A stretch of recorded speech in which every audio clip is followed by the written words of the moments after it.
Instruments of destruction, tools of foul play. It's a violent interruption. Existence drifts away. Yeah. Prime. One shall stand, one shall fall. Why throw away your life so recklessly? That's a question you should ask yourself. No, I'll crush you with my bare hands. Welcome back to 31 Days. We got another video. This time it's all about the games, baby. Booyah! Of course, we're starting off chronologically. We do not have the Commodore 64 games, which were the first. And the first one was I was exposed to and played. The second one was interesting, sort of a grid thing, moved from power plant to area and battled the Decepticons with 9 Autobots, and, well, you know, for the time it was, hey, a Transformers game, so, woo. And then in Japan, you've probably seen this one on the Nerd, we've got Mystery of Convoy here, starring Ultra Magnus, so look forward to playing that this month. What do we got here? Controllers, game prologue. So yeah, you're playing as Ultra Magnus, and I'm in the middle of Season 1, so I'm trying to do things a little bit chronologically here. Ultra Magnus has not been introduced, so I haven't played this yet. What in the world is this? Okay, so there's sort of a stage map. Not even as good as the Castlevania one, but 10 stages, and you get the Triptychon, you fight a Decepticon symbol, Skywarp, Starscream, Bumblebee, Condor. Condor is Buzzsaw, I believe. Menasor, okay. Bruticus, Megatron, and Dinosaura is Triptychon. So you battle those. Apparently you can't, or you can transform, and mobility is a little limited, but still, that's going to be a fun play. And yeah. Moving on, what we've got here is Transformers the Headmasters on Famicom Disk System, and I'm really looking forward to playing this because not much is known about it, as far as I'm aware. Even the Wikipedia page is lacking. And I've only seen a few of these, the disc by itself, on, well, auctions, not even in Akihabara. But what you want is the big thick case here with the disc, the manual included. For any of your disc games, just keep them away from magnets. But I think the manuals were printable for what, maybe 500 yen or 1,000 yen more. So I don't know what the deal was. I wasn't here back then. You got your game story, and oh, much better with the color and the illustrations here. 6-shot chrome dome, falling apart, but that's better than not having one at all. How to use the disk system there. Anything else? Name entry. So apparently you can save your progress, hopefully. And apparently the stages are based only on, or the characters are based only on the stages, and you have to unlock and progress to get to the newer Transformers. And you can't change from vehicle to robot, I hear. Like, it's stage dependent. But still, it looks like an interesting early Nintendo gameplay here. I don't know if you can see these graphics, but that's going to be fun to play. And as I said before, I'm going to have to wait to play this because, why is there a red Decepticon symbol? Because we go get some characters in there. I'm doing it chronologically, and there are no Headmasters or Target Masters yet. Hard Hit and Highbrow, Brainstorm, there we go. So Yeah, the 4 main Headmaster Autobots and Rodimus Prime. That's gonna be cool. And, okay, there's some enemy information. Just some random units. Don't really have much to do with the Transformers at all, but we got Galvatron, Bruticus, and the numbers represent their hit points. Minosaur, Abominus, okay. So we're moving on a little bit forward in the timeline. And then, of course, you got your toy advertisements in the back.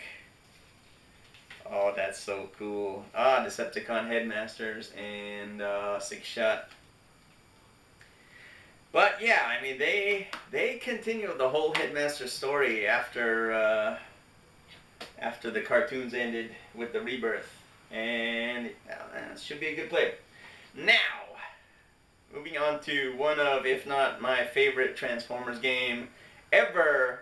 You've got Transformers on the PS2, and man, it's an awesome 3D beat 'em up. Look at this artwork, man.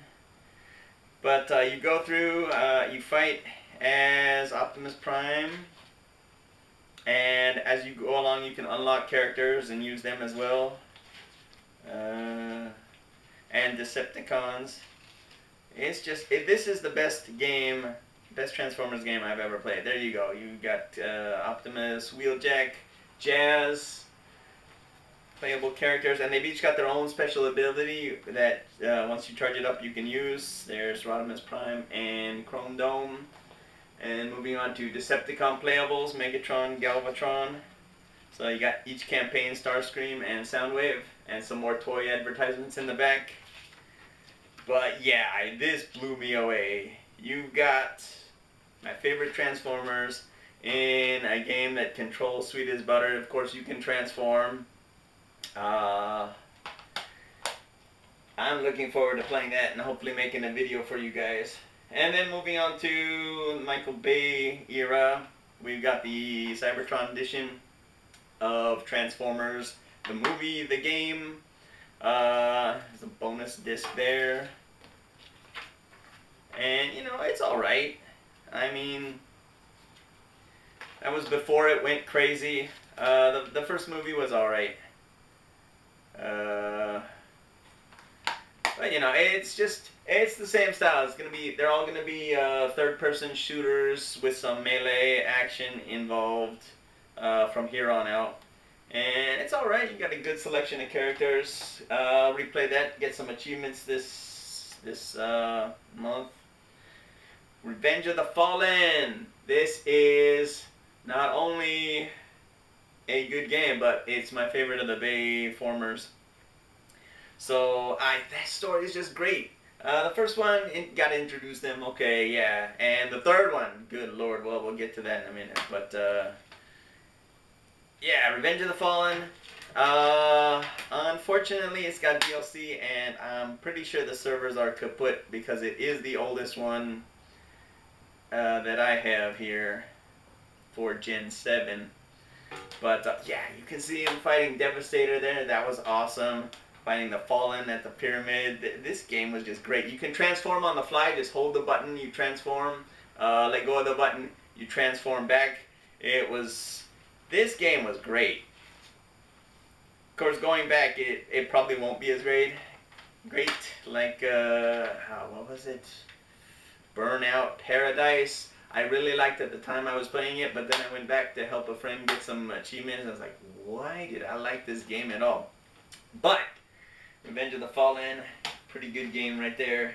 Pretty good movie.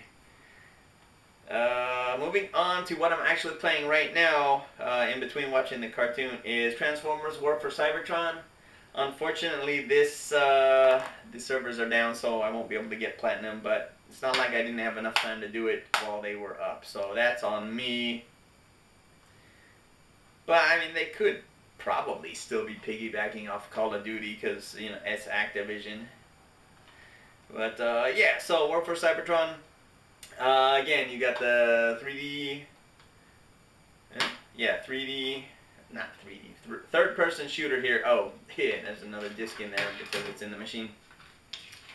Anything? No, the manual just tells you the controls and very basics about story and multiplayer. But yeah, at least we have a manual. Hey, that's not bad. No manuals today. But yeah, it's alright. I mean, ammo on medium sucks. You think the NPCs, they stand there and do nothing. They don't even shoot at the Decepticons. You're there with, what, Sideswipe and Bumblebee, and they'll shoot and they'll do an okay job. Okay job, not good. Their aim's terrible. But it's like you can't get ammo from them. You can't get ammo from the Autobots that are just standing around doing nothing. You can't get ammo usually from soldiers you kill or weapons. Like, hello?